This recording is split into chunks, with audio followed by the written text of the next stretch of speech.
बच्चों यहाँ पे हम थर्मल कंडक्टिविटी के बारे में थोड़ी सी और बातें कर लेते हैं, ठीक है। थर्मल कंडक्टिविटी एक्चुअली मटेरियल की प्रॉपर्टी होती है that how much conducting it is, उसका जो मेजर है वो हम क्या बोलते हैं, थर्मल कंडक्टिविटी, ठीक है। It depends on the nature of material, ये बात को हमें ध्यान में रखना चाहिए कि कोई भी मटेरियल है उसकी थर्मल कंडक्टिविटी हमें ये गाइड करेगी कि कितना अच्छा कंडक्टर है वो, ठीक। जैसे कि एक सिंपल सा एग्जांपल लेता हूं मैं आपके सामने कि अगर ऑर्डर ऑफ थर्मल कंडक्टिविटी देखी जाए तो सिल्वर की सबसे ज्यादा आती है, फिर उससे कम कंडक्टिविटी कॉपर की पाई जाती है, फिर गोल्ड और फिर एल्यूमिनियम, ठीक है। तो अगर आपसे पूछा जाए कि भाई सबसे अच्छा कंडक्टर कौन सा हुआ इन चारों में, तो आप बोलोगे silver is the best conductor, और इन चारों में वर्स्ट क्या हो जाएगा, एल्यूमिनियम।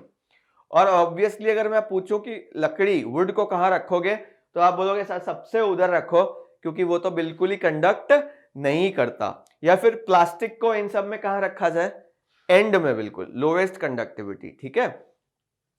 दूसरी बात क्या है कि उसकी यूनिट क्या होती है, तो उसकी यूनिट होती है जूल पर सेकेंड पर मीटर पर केल्विन, ठीक।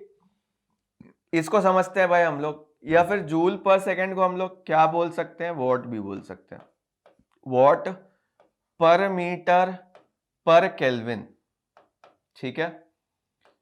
तो बच्चों मैं कैसे इसको डिराइव कर सकता हूं, ये यूनिट कैसे मिलेगी मुझे, मैं जल्दी से देख लेता हूं। देखो हमें पता है कि भाई heat per unit time, heat transferred per unit time Q by T is equal to क्या होता है भाई, K A delta T upon क्या आता है बच्चों, L length of the conductor आता है यहाँ पे।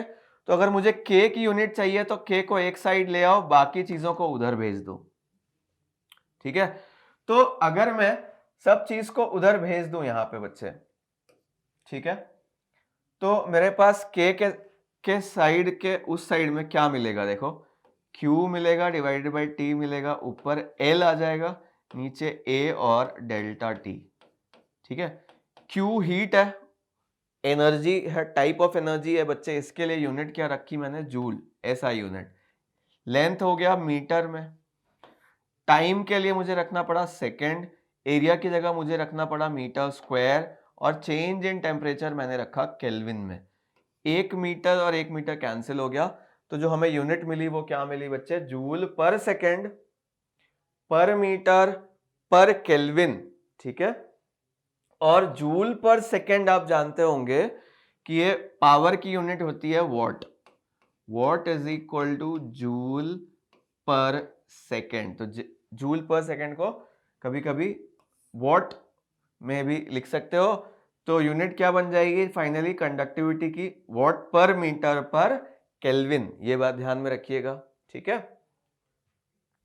इसका डायमेंशनल फॉर्मूला भी यहां पर निकालना कोई बड़ी बात नहीं होती। डायमेंशनल फॉर्मूला इसके लिए अगर निकालने की कोशिश की जाए तो आप निकाल सकते हो। हर एक क्वांटिटी के लिए आपको क्या करना पड़ेगा, डायमेंशंस रखने पड़ेंगे। वो डायमेंशनल फॉर्मूला होता है इसका M1L1 T to the power -3, और थीटा ये एक्चुअली टेम्परेचर है, तो थीटा टू दी पावर -1, ठीक। अच्छा भाई, अब एक बात यहां पे ध्यान में रखो, कुछ जनरल कंडक्टिविटीज की वैल्यू हमें याद रहनी चाहिए। जैसे फॉर एन आइडियल और perfect conductor of heat the value of conductivity K is infinite. Conductor अगर हमारे पास परफेक्ट कंडक्टर है तो हम बोलते हैं कि भाई उसकी कंडक्टिविटी कैसी होगी, इनफाइनाइट होगी, मतलब इधर से हीट दिया और उधर निकल जाएगी, कोई टाइम नहीं लगेगा। बट आइडियल कंडक्टर हमारे सामने नहीं होता, तो इसलिए हमें प्रैक्टिकल वैल्यूज ही लेनी पड़ती है क्वेश्चंस में। दूसरी बात क्या है, फॉर एन आइडियल और परफेक्ट बैड कंडक्टर या इंसुलेटर के की वैल्यू बच्चे हमारे लिए क्या होती है, 0, मतलब वो इनफाइनाइट टाइम में भी 0 अमाउंट ऑफ हीट ट्रांसफर करता है, ठीक है। तो फॉर एन आइडियल इंसुलेटर के विल बी इक्वल टू 0, ठीक है। अच्छा भाई, अब हमें क्या देखना है, एप्लीकेशन ऑफ हीट कंडक्शन। कहां कहां पे हमको हीट कंडक्शन मिलता है, हम किस तरीके से उसको रोकते हैं या बढ़ाते हैं, इस चीज को हम कुछ एग्जांपल्स के थ्रू जल्दी से देख लेते हैं, फिर मैथमेटिकल एप्लीकेशन में एंटर करेंगे। देखिए, जैसे आपने देखा होगा कि in winters the iron chair appear to be colder than the wooden chairs. ऐसा कैसे होता है भाई?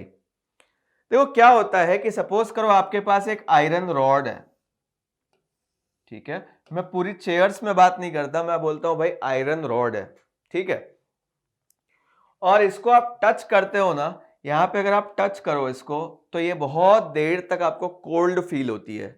जबकि अगर ये आयरन रॉड की जगह हम क्या रख दें बच्चों, आयरन रॉड की जगह मैं रख देता हूं एक वुडन रॉड, ठीक है, ये वुड हो गया। अब यहां टच करो, देखो आपको बहुत ज्यादा कोल्ड फील नहीं होगा। तो ऐसा नहीं है कि दोनों का टेम्परेचर अलग अलग है, विंटर है obviously everything is at same temperature, room temperature, but then जैसे ही आप इस आयरन रॉड को टच करते हो आपके हाथ से हीट निकली और इसमें एंटर हो गई, ठीक है, और एंटर होने के बाद क्या हुई, हीट यहां से यहां चली गई, तो फिर से ये कोल्ड टेम्परेचर पे आ गया, फिर से आपके हाथ से हीट निकली और इधर चली गई, तो यहां पे हीट रुकती नहीं है, तो ये हमेशा कैसा फील होता है, कोल्ड, ठीक है।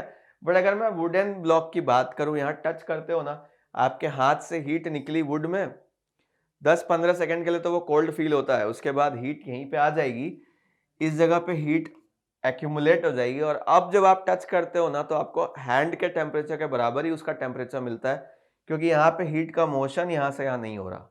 तो because heat is a bad conductor, अरे wood is a bad conductor of heat, तो after some time it starts to appear, ठीक है, या फील हॉट टच करने पे। बट आयरन के साथ ऐसा नहीं होता, it continuously feels cold for a long time. Okay, एक बात और है भाई, एक एग्जांपल लेता हूं मैं कि cooking utensils are made of aluminium but the handles are made of wood. देखो ये हमारे सामने अलग अलग यूटेंसिल्स हैं but their handles are made of wood. Why? क्योंकि देखो व्हेन यू स्टार्ट कुकिंग ना, the front end becomes hot, ठीक है, because it is inside the food which is being cooked, but as the time passes ये heat यहां से handle की तरफ जाना शुरू हो जाती है, and then you can not hold it for long. तो आपको क्या करना पड़ता है, वो अगर हैंडल वुड की बना दे हम लोग, then what will happen, you can keep it in your hands for a long time, क्योंकि वुड गर्म नहीं होगा, हीट का ट्रांसफर वुडन हैंडल से नहीं होने वाला। तो दैट इज वन एप्लीकेशन कि हम लकड़ी को यूज करते हैं because it is a bad conductor of heat, ठीक है। मैंने बोला कि a new quilt is warmer than an old one, ऐसा सोचो क्यों?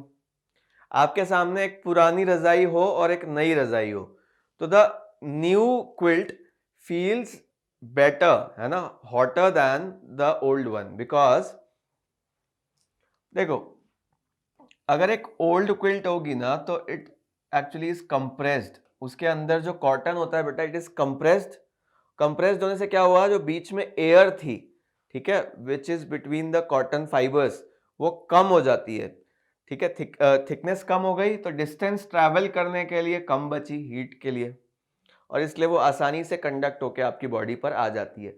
अगर मैं न्यू क्विल्ट की बात करूं तो उसकी जो लेयर होती है वो काफ़ी थिक होती है, और जब आपकी बॉडी से हीट को बाहर जाना होता है तो उसको ज़्यादा टाइम लगता है। So new quilt is better than the old one, ठीक है, ड्यू टू द थिकनेस, ठीक है। अच्छा भाई, एक और एग्जांपल लेता हूं, ice is covered in gunny wax to prevent melting of ice. If you have ever seen some people selling ice blocks, what you see is they are always trying to cover it with some cloth, है ना, और अ gunny bag.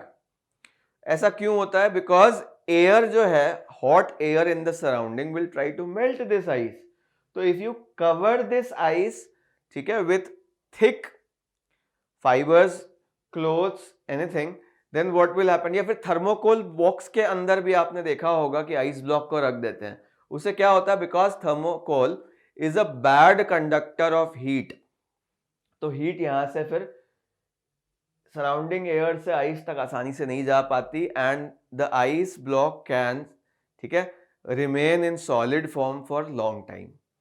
तो यहाँ पे भी हमने क्या किया, थोड़ी सी फिजिक्स लगाई और आइस ब्लॉक को कवर कर दिया, so that conduction of heat does not take place, ठीक है।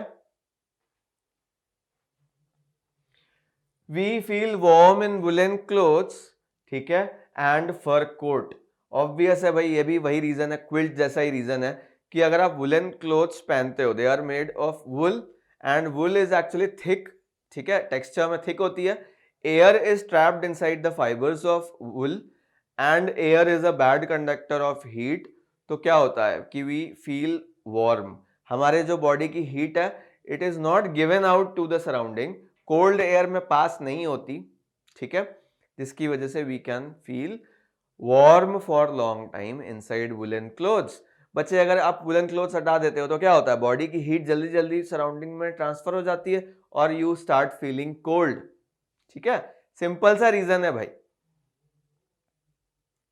तो ये सब एग्जाम्पल्स हमें क्या बताते हैं कि conduction of heat is everywhere surrounding us, हर चीज में थोड़ा थोड़ा कंडक्शन ऑफ हीट आपको देखने को मिलता रहता है, ठीक है। तो कंडक्शन ऑफ हीट को मैथमेटिकल एनालिसिस और न्यूमेरिकल्स में कैसे करना है ये अब हमें देखना बचा हुआ है।